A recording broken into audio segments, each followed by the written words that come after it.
Agni parthene despina, achrande Theotoke.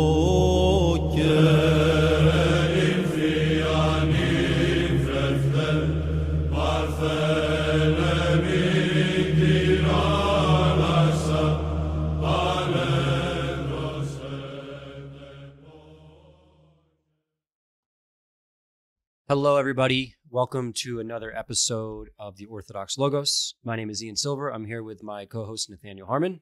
Greetings. Welcome to another episode of Nate's Rants featuring Ian Silver. I did not know that.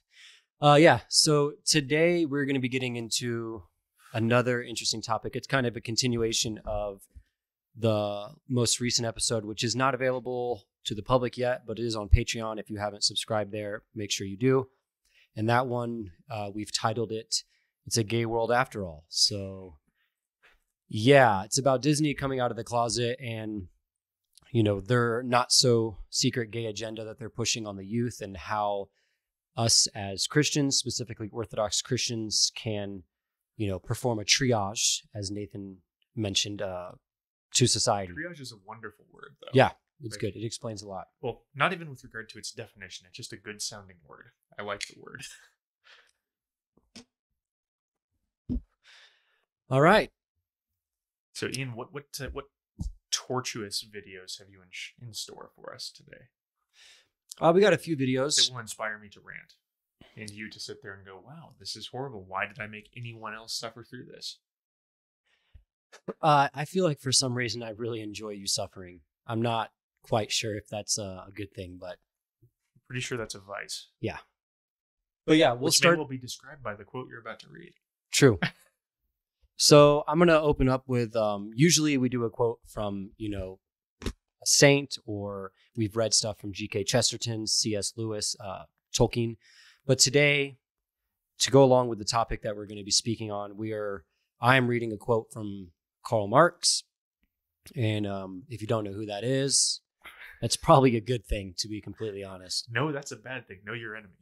Everyone should read Karl Marx. Yeah, Ronald Reagan described a communist as one who reads Karl Marx, and an anti-communist as one who understands Karl Marx, which I think is a pretty interesting quote. So yeah, the quote goes like this. "Thus heaven I've forfeited. I know it full well. My soul, once true to God, is chosen for hell." Karl Marx from The Pale Maiden, written in 1837. So Nathan, do you have anything to say about that, or how you interpret that? I mean, there's not a whole lot to say. Karl Marx was described by many who knew him in life as being demonically possessed, which, as I was commenting before this episode started, if in the industrial period in Protestant England someone says that about you, you're probably demon possessed. Because that's not the milieu in which that particular assessment usually occurs. Yeah, it's a pretty interesting quote, and the title for this video is going to be "God of Pronouns, ? A Dance with Death." So, Lord have mercy on us, and I hope that we can remain charitable and remember that, we also struggle with our own passions and our own sins, and we're not here to condemn other people for their sins, or to say that theirs are greater than ours. I know we talked about that yesterday, and that's another conversation. But I think the important thing to remember, and I'll say it every time, is that we pray unceasingly rather for... Ceaselessly works. Yeah, you're right. But we I think the most important thing to do is to pray for people who are struggling and pray for the world. So, because right now we're seeing some very interesting things happening in society. And I think Nathan said this the other day, that, Disney chose to go to the medieval period, but in the wrong way. So yeah, with that being said, there's a few videos we're going to watch, and we're going to mute ourselves for the portion of these videos, because I'm not sure if it's a good idea for us. Fun things might come out of people's mouths. Yeah, so we want to remain charitable, but we also, want to shed light on these things. As I've said before, we're called to be both salt and light, and to expose the darkness which we're seeing in the world. So hopefully we can do that.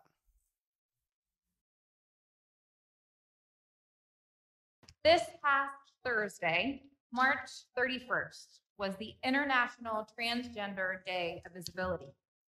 In the PCUSA, we welcome all of our transgender and queer siblings into this family and relationship with the Creator God.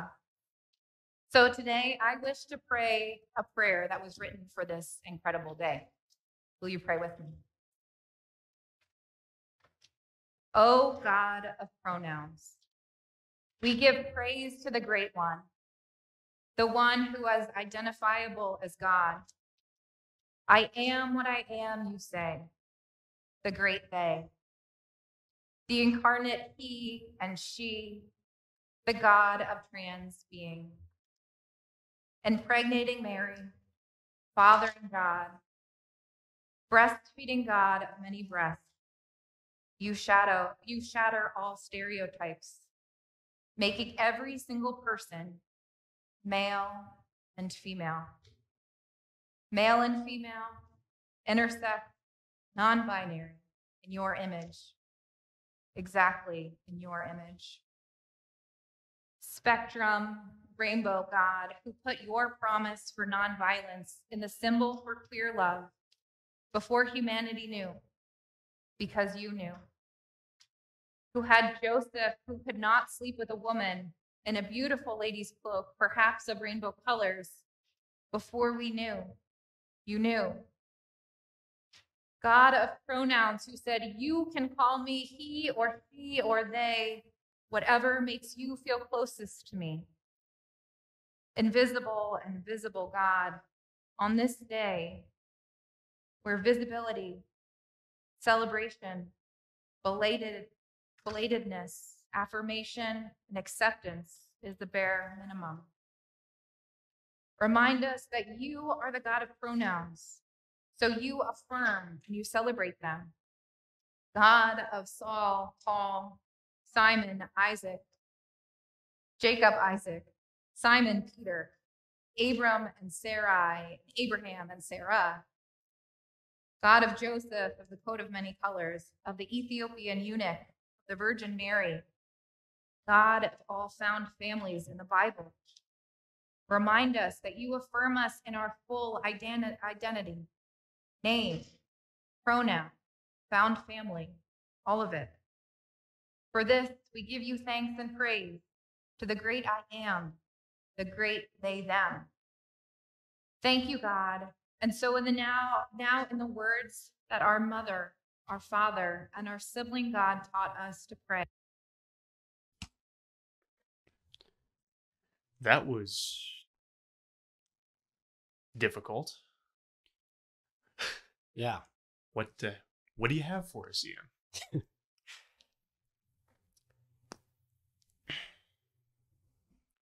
I don't mean to laugh, but it's just like I don't know how else to cope with it. I can think of some coping mechanisms. They're certainly not Christian. Yeah, that one's rough. The great I am, the great they, them. Assuming God's gender. So one of the things that we weren't going to get into was this whole notion of apophaticism, right? Which is just negative theology, as opposed to cataphatic theology, which is positive theology. And the reason we're not going to get into that is because I don't think either of us are qualified to discuss it. However, there is one particular thing that may have slipped past some people, maybe not, or maybe not rather, that I would like to point out, and that is the only metric by which we need to reject this, although there are multiple ones that we can use, is the origin of this particular ideology, which is unequivocally demonic. Now, if you don't believe that this particular individual is praying to a demon, I would point you back to something she said pretty early on, which is referencing God as being a female with many breasts. That is explicit imagery to early images of Aphrodite. Or Baphomet, even stuff, stuff like Baphomet. To be fair, I've never looked at Baphomet, but that is explicit imagery for Aphrodite. They are praying to a demon. I don't care what else they say in this prayer. They're praying to a demon. It doesn't matter who they cite or how they try to justify it. They have admitted in that prayer by that visual that that's who they're praying to. Yeah. They may not even realize it. Well, I think that's kind of the problem is, they, them, she, whatever, feels as if she's being progressive or like this is some sort of progressive movement, but it's actually a digression from anything close to Christianity. It's Let's see. a complete inversion of the story of Christ and the story of our Lord. Well, it's choosing different sides, right? These are people who are choosing to be not on God's side. And it's also humorous to me that she makes the allusion to the rainbow being a symbol of love. And it's like, well, it's a symbol of the forbearance of God's wrath. Yeah, you can't say that that's an image of peace per se. Like, well, let me rephrase that. It is. It's actually a really interesting foreshadowing of the crucifixion because what God actually says in Genesis is he's hanging his bow up. And that's not, oh, I'm hanging up something pretty. He's hanging up his weapon of war. Yeah. He's not going to aim his weapon of war at mankind again. As a matter of fact, when he hangs it up, he's aiming it back at himself. Yeah, the rainbow is a promise. So it's an image. It's a rough image of what is coming, where God is going to turn his wrath against sin upon himself. Exactly. The rainbow is a promise. It's not a sex symbol. We've seen it be inverted completely to represent something totally different. To appeal to an older video, talk about cultural appropriation. Yeah, exactly. And I don't know if we can see that. I love the guy in the back. He's like, this is not the newsletter I got. He seems pretty disconcerted about the whole situation. But also, then again, he's actually going to express his appropriate displeasure. He would have chased her off of that podium. Yeah. And anyone who sat there and assented to that, he would have had some pretty harsh words. I think she even said something about Joseph wearing a rainbow colored cloak. Yeah, the imagery there doesn't need to be explained overly much. The sentiment they're trying to express is fairly obvious, I think. And yeah, I guess we won't get into the apathetic theology of this because I know we talked about it briefly about, we even hear in scripture, or we especially hear it in the hymns of the Orthodox Church, he revealed himself to us. We hear God is the Lord and has revealed himself to us. Yeah, he has revealed himself to us. And it's just, I don't know. Interestingly, as well, and Yeah. this is something that I don't think anyone who argues for this knows, with a handful of exceptions. In Hebrew, which, lest we forget, that is the language in which the Old Testament was originally written, right?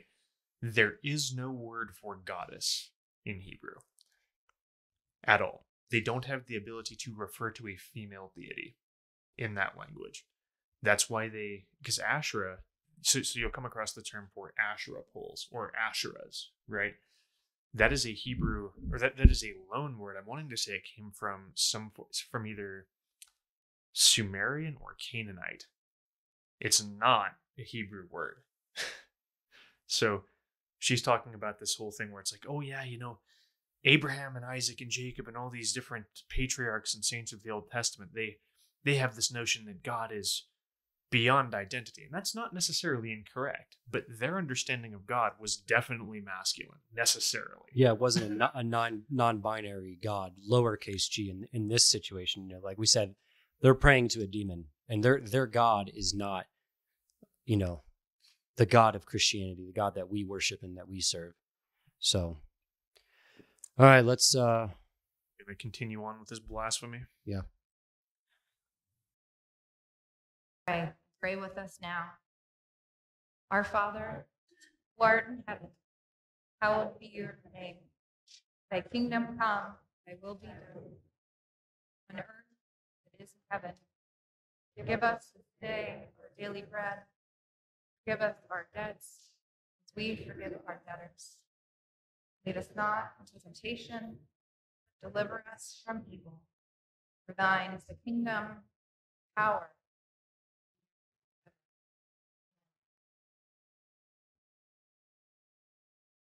Well, at least they didn't screw that up. Yeah. I mean, did they have the filioque way in there?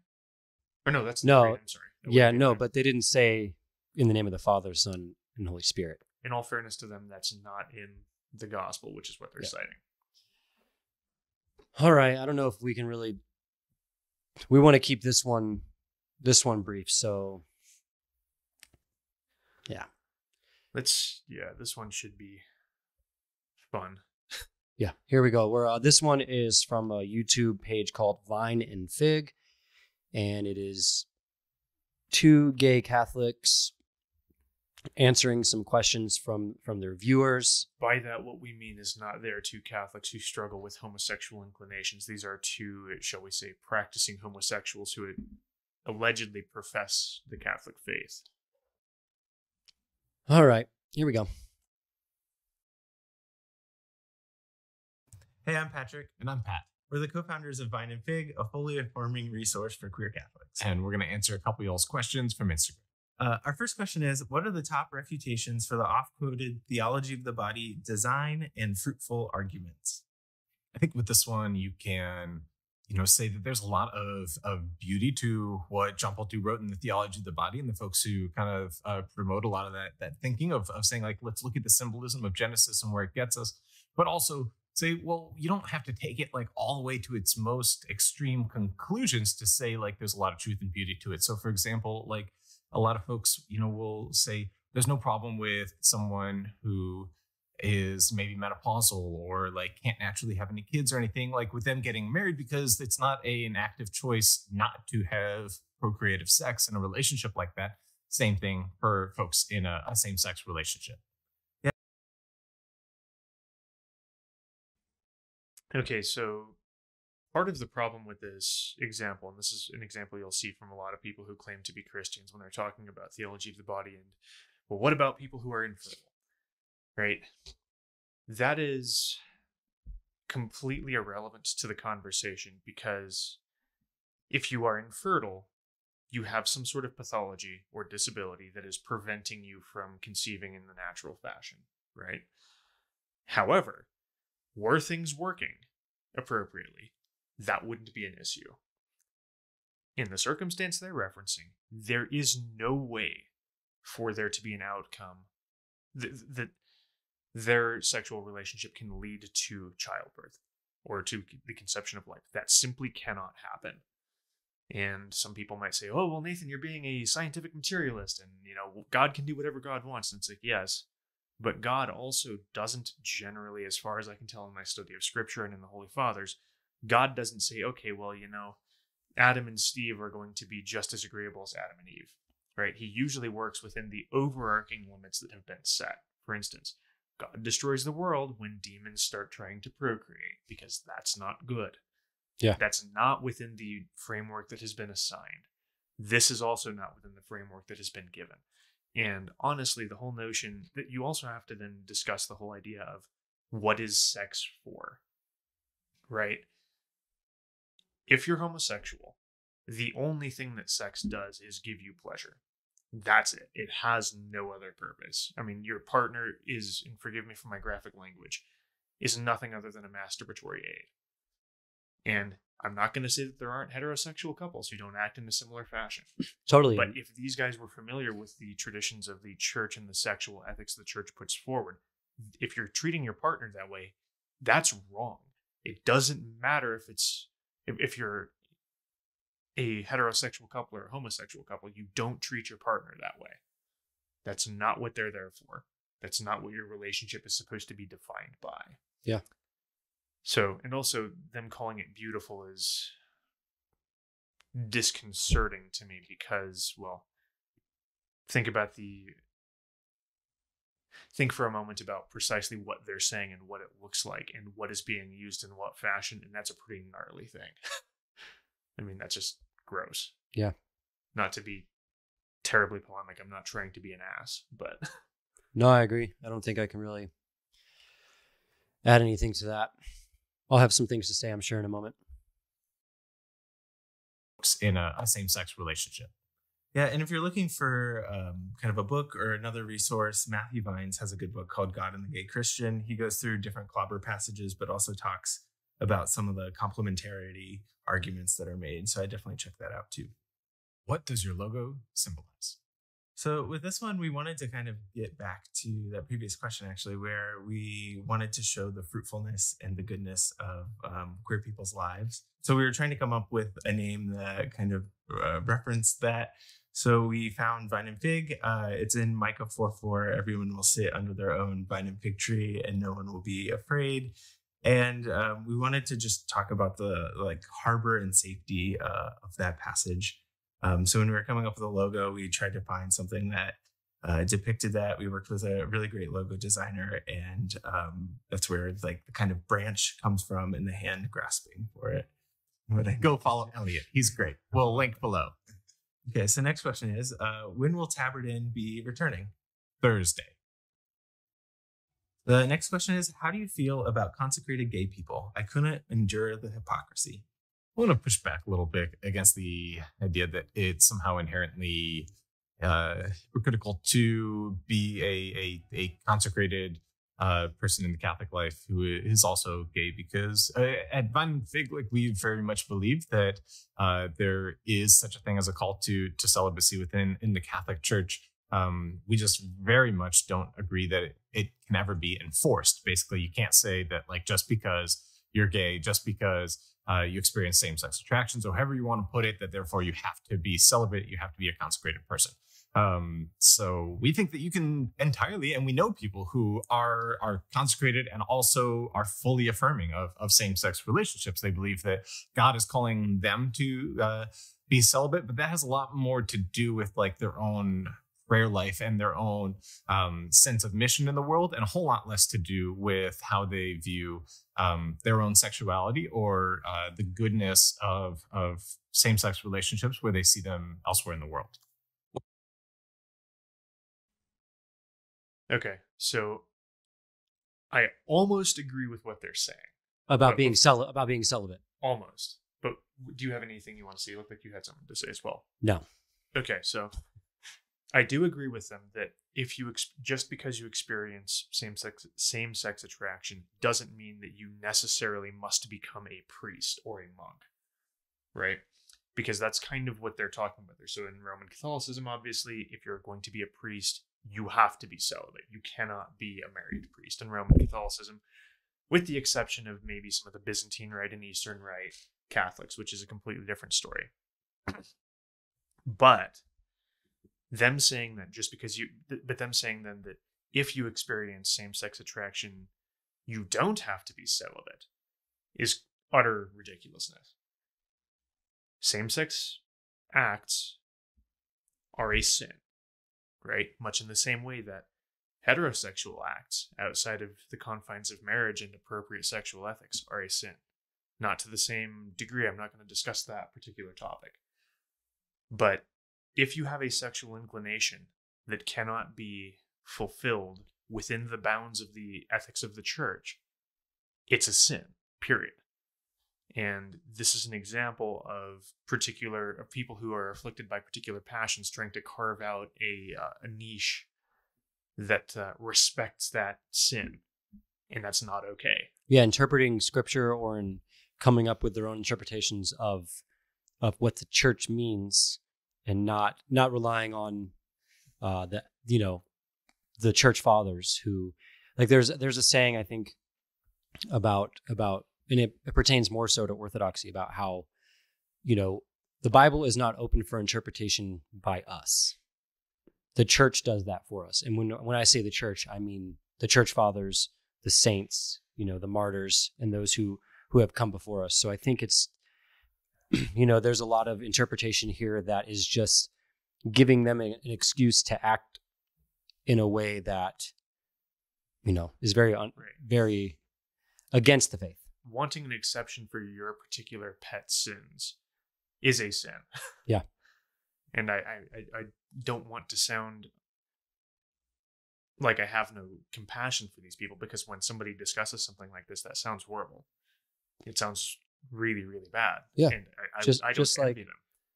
But just because your particular sins cause you maybe more difficulty in a way that other people's don't appear to you, doesn't mean you get to have a special exception. Like Ian and I have talked before, each of us have our own, each of us have to wrestle with the passions in a particular fashion, right? And what I wrestle with is not what Ian wrestles with, right? That doesn't mean that one of us gets a pass. Yeah. On whichever sin that happens to be. And I really am weary to death of hearing people say, well, my sin is hard and you don't know my sin, so you shouldn't tell me that I can't do it. And it's like, well, if you really want to open up that line of reasoning, you're going to be very unhappy with how it turns out, because you think that sins, it's the whole thing we've talked about earlier. People that think this way are under the impression that sexual sins are the only ones that are unreasonably curtailed. And it's like, no, we all struggle with different sins. Mine aren't generally sexual. And if mine were not curtailed, that would be a big problem. Yeah. You know? And then this last one is I think there's maybe one or two more. We'll see. What are some steps to connecting with a supportive Catholic church? I grew up Catholic, but lost faith because #gay. So this one is tricky, and I feel like even myself, trying to find a parish can be hard. In general, I would say look at like universities or Catholic centers on college campuses. They tend to be a little more progressive. New Ways Ministry has a list of churches that you could check out if there's one in your local area. We'll link that.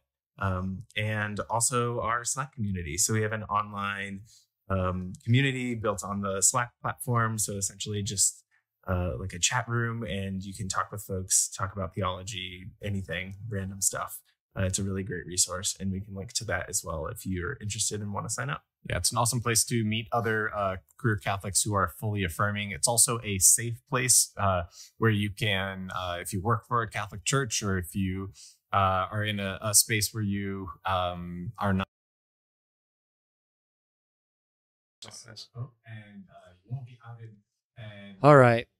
Well, that is, now they're kind of just telling you where Catholic things and trying to convince other people to sin even harder. Yeah. You look like you have things you want to say, Ian. No, I don't. So you have things you wish to say, but you're not going to because you're a charitable man, which is not what I am. Not to judge you too harshly. I don't know what to say, man. I really don't. I think it's a shame that, not a shame. I just think it's going to be hard as my son gets older. That's more so when I see stuff like this, I just think about him, and I'm like, this is the world that he's growing up in, and this is, I just hope that I'm doing a good job, and Lord willing, he stays on the narrow path, because this stuff is pretty scary to me. Right. Well, like the God of pronouns. Since we can do more of a reaction here, or like just a general thoughts here. Well, yeah, we're agreeable to you. But one of the things I wanted to touch on really quickly is there's this postmodern, well, I won't say postmodern, a contemporary biblical scholarship view that says that because St. Paul made up particular words or used particular words regarding homosexuality that have pederastic or pedophilic origins, or even, shall we say, origins along the lines of rape, that is what St. Paul is referring to, that the only kind of homosexual unions that are not agreeable in the Christian faith are ones that are forcible or subjecting children to these kinds of abuse. There are a couple of problems with that, but the first one I want to say is that is not the tradition of the church. So, as anyone who isn't aware knows, in the Eastern Orthodox and Catholic churches, you don't have the right to pick up scripture and say, well, I think it means this, therefore that's what it means. We exegete scripture via the consensus patrum, right? The consensus of the fathers. And the tradition of the church within the consensus patrum has always been, up until like the last 40 years, this is not an okay relationship. You do not do this, period. It is never okay. But for the Protestants out there, if we're going to go to Scripture, we have to consider two particular portions of Scripture that I think are interesting. The first It's one, in what, Leviticus and Isaiah? Or well, the first one we're going to go to is actually in Acts. So if you're familiar with Acts, you'll know that there's the First Ecumenical Council, right? And that is in Acts 15. And St. Acts James, 15 what? It's Acts 15. I'm going to start in 18. So St. James says, "Known to God from eternity are all his works. Therefore I judge that we should not trouble those from among the Gentiles who are turning to God, but that we write to them to abstain from things polluted by idols, from sexual immorality, and from the things strangled, and from blood. For Moses has had throughout many generations those who preach him in every city, being read in the synagogues every Sabbath." Now, what on earth could he be referring to when he says abstain from sexual immorality? Because a lot of people read that and say, oh, well, that just means like, I don't know, sexual immorality. What is he referring to? Does he have a particular reference in mind? I mean, I'm not going to see, this is what we were just talking about interpreting it, but I would say that any sort of sexual immorality. Right, but even then, what is sexual immorality? Because we've got to remember this. The people who are at the Jerusalem Council, with the exception of St. Barnabas, I believe, are, oh, even he's Jewish, I think. I don't recall the particular ethnic breakdown, but the vast majority of the early bishops were Jews. So when they're referring to sexual immorality, they're referring back to the Levitical law, right, on what sexual immorality is. So things like, if you're married, don't sleep with your wife when she's menstruating, right? We tend to look at that nowadays and say, oh, well, that's just a purity law. It's like, no, that's under sexual immorality. That's the law code of Israel, period. Not just the religious law code, although there weren't actually secular and religious laws at that point in history. So one of the things it says in there, and this is Leviticus 18, we're going to start with verse 22.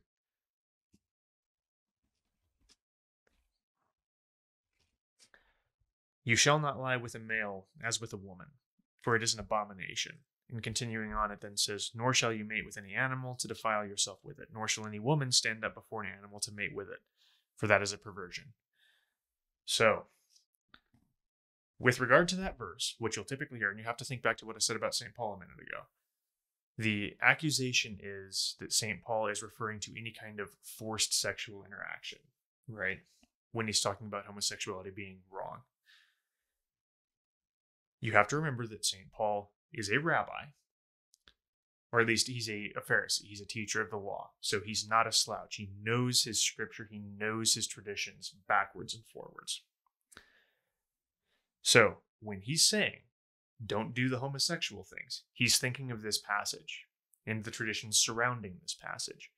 Now, that doesn't make a heck of a lot of sense given the modern interpretation of, okay, well, he's just talking about forced sexual activity, because if you're going to take that interpretation, you have to presume then that this passage means that every sexual interaction that a man was having with a woman, specifically with his wife, was rape. Yeah.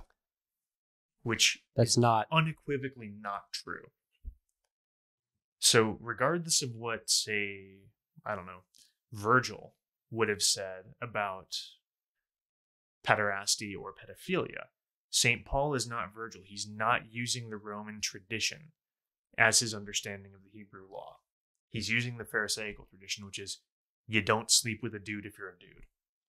Yeah, or another man's wife. Or an animal. Or, yeah, there's... Because if a woman is standing before an animal, she's not being raped by the animal, right? That's not the context there. So I don't know if you have anything you want to say, Ian, but that's my... To anyone who says that homosexual unions are okay as long as they're consensual, that just belies an utter misunderstanding of Levitical law and what the Jews of antiquity through the 1st and 2nd centuries thought was okay. Yeah, and I think even at the end it says anyone who commits these abominations, even the souls that commit them shall be cut off from them among their people. that brings us to an interesting point, actually, that I hadn't thought about when we started this podcast. But are you familiar with the Nika Riots? Do you know what those are? Nika? Nika. Like Yeah. Nika? Yeah. I believe it's spelled differently in the time. Okay, so you're familiar with the life of Saint Justinian and Saint Theodora. Yeah. So you know when Saint Justinian's thinking about running away from Constantinople? Yeah. Do you know why he's running away? Or wanting to run away? No. Because there's this huge riot going on, right? The Nikah Riot. And this occurs because... It's got a catchy name. Right. Well, this occurs because there's kind of like it. two very popular... there's primarily two very popular charioteering teams, the Blues and the Greens, right? So it's kind of like the Bloods and the Crips? Well, no, this was actually how political rivalries were settled in Constantinople. Was you have these two teams and they kind of had they were like political clubs as well, but they were also sports clubs. The captain, or one of the really famous charioteers from one of the teams, I don't remember which one, I think it was the Blues, but I don't recall, was caught engaging in sodomy, which is consensual, generally speaking, right? And so he'd been arrested because that is a no bueno thing to do in a Christian society. You don't do that. And people got really bent out of shape, and a riot started that was so bad that they thought the city was going to be destroyed. And so St. Justinian actually, at the urging of his wife, put down this rebellion. And this also occurs around the same time that he's recodifying the Codex Justinianus, which is the laws of St. Justinian, right? And one of the things that talks about is these laws with regard to sexual purity, because there are some sins that you can commit that are just civil. Like if you steal from somebody, that's bad. If you murder, that's bad. But if you commit sexual immorality like this, you pollute the ground and the city becomes liable to judgment from God. Yeah. Which is what that passage is referring to. Yeah, it's like also... You do that kind of stuff, the ground is going to say, hey, God, check out this stuff. Yeah. You want to resolve it. That the land spew not out also, it's basically the earth is going to swallow you up whole. Right. Well, nature itself is going to say, yeah, nature's broken because of sin. The land this is pretty bad. For all the abominations have the men of the land done, which were before you, and the land therefore is defiled. Are you using a King James Bible? It's just the one I pulled up. Okay. Yeah. But yeah. So that's one of the things that has to be considered as well. It doesn't look how many different ones. I would try to find the Orthodox Study Bible, but the OSB is not going to be in there. It's actually the American. I believe it's the American Standard Bible that was used for the. I think OSB. I thought it was the New King James. Well, it's the American. It's not the ASB. What is it? It's some sort of. It's like 4 or 5 versions. Do you not like ye's, like ye shall? So. I really don't know why I like the ye shall therefore keep my statutes. Like I love that. I'm like, I'll try. I don't have a problem with that. But what I do have a problem with is people saying that thee, thou, though, and these various other King Jamesy phrases, to use the modern parlance, are more formal. Thee and thou are actually informal. So that entertains me to no end. When people say, oh, well, thou is more formal or thee is more formal. I'm like, really? How do you figure? I did. The Orthodox Study Bible is on here. Upgrade for unlimited access. You have to upgrade so that you can get the real version. I mean, I really do prefer the Jerusalem or the New Jerusalem Bible. But or like the 1611 King James. That one's is that what it is? 1611 is actually hard to read. Yeah, that's what I mean. The orthography is different. Yeah, it's not modern English. Anyway, we're not going to continue our rant about translations. But do you have any final, semi-final, or? I'm glad that you did at the beginning of this episode say that I'm joining you for another one of your rants, because I feel like I would need more time to digest some of the things I've just seen and try to speak on them in a charitable fashion. Blasphemy is blasphemy and heresy is heresy. Yeah. I mean, I feel bad for the people that support this. However, at the same time, it's one thing to be an atheist and say these things, or to be some sort of pagan and say these things. It's another thing to be someone who says, I believe the Bible. I believe that God has revealed himself to us through his son, Jesus Christ, and that he has given us an example on how to live, and that he is saving us. but also, by the way, I want to engage in all the sexual depravity. And if you tell me that Christ said I can't do that, then you hate God. It's like, that's a completely different thing. Yeah. And people, for anyone who thinks that if someone's going to be that kind of a heretic, we should always be super, super nice. Like, we should try to save them from their heresy, try to help them out of it. But if you think that that extends to allowing these things to happen, if you think that that is something that has no cutoff point, I would highly encourage that you read the circumstances surrounding the death of Aries, because that didn't go well for him, and that wasn't just because people were saying, "Oh man, please, don't say these things. These things are mean. These things aren't nice." There was, I forget who the saint was. It might have actually been Saint Athanasius.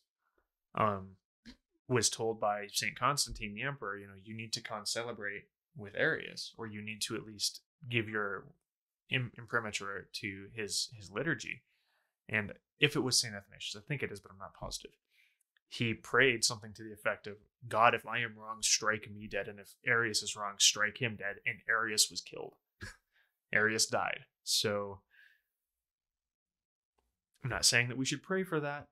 I am certainly no Saint Athanasius. I'm no saint at all. But we don't just sit here and take this lying down either. Yeah, especially as a father, or as yourself as a godfather, or we have children in our church, and right. Yeah, it's a whole thing, but I don't know, maybe there'll be a part 3 and I'll have more to say. I kind of need to digest some of this stuff, but you made me watch this. Yeah, this was definitely my idea. So sorry about that. But anything else? These people are, like we said last time. What do you mean, you people? I said to these people. Oh, sorry. These people are, like we said last time, the victims of demonic delusion and oppression. As we all can be. We need to pray for them.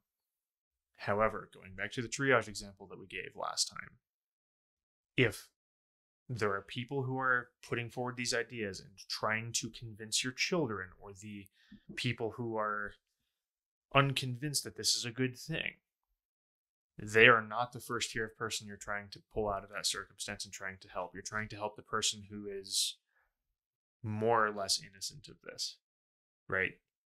You have to be wise in this. We all have to be wise in this. However, that being said, like Ian and I always say, talk to your spiritual father. For sure. If you can't have if these conversations can't be had charitably, if you can't engage with people like this charitably, probably don't engage with them. Because if you do it badly, if you do it in an uncivilized, unchristian, vicious fashion, you're not going to make it easier for someone else to try to help them see that what they're doing is not good and is only going to lead to their damnation. So, amen. Be careful. And I don't say that as someone who is always charitable and civilized in my discussions. I can be pretty vicious in a discussion. I'm a reasonably good rhetorician, and in discussions like this, I can be really nasty. So I'm not speaking from a high place saying, "Ah, yes, follow my example." Yeah. Well, I think we did pretty well on time. And if anybody has any questions or comments, reach out to us, please. But also, as Nathan said, and as we said many times, if you're struggling with the things that we've talked about, or struggling with anything, you can reach out to us, and we're here to talk to you. We're here to listen to you, but also seek the guidance of your spiritual father. And if you don't have one, which nowadays it's a little bit more difficult to attain a spiritual father, visit your parish priest or try to find the closest Orthodox church that you can. We're all struggling, especially right now. So don't hesitate. And I mean that. Please reach out if you have anything going on. It's been a rough Lent for myself and some of my friends. We've been struggling. So, you're not alone. But yeah, just reach out. So make sure to hit us up, like, subscribe, share it with your family and friends. And if you can, become a Patreon member. I'm contemplating what stuff we put on YouTube, because I know stuff like this will probably get us demonetized pretty quickly. Like I said, the Disney is gay which is what I originally titled it. That was You got removed. taken down. It got removed from my personal Google Drive, which is pretty mind-blowing to me. It means their algorithm is catching things that you're uploading to your own drive. So I don't know where these things will end up. Patreon first, and we'll see how things go. But, God forgive us and have mercy on us. And we hope that the Lord guides and protects you, and we will see you on the next episode. God bless. Cheers.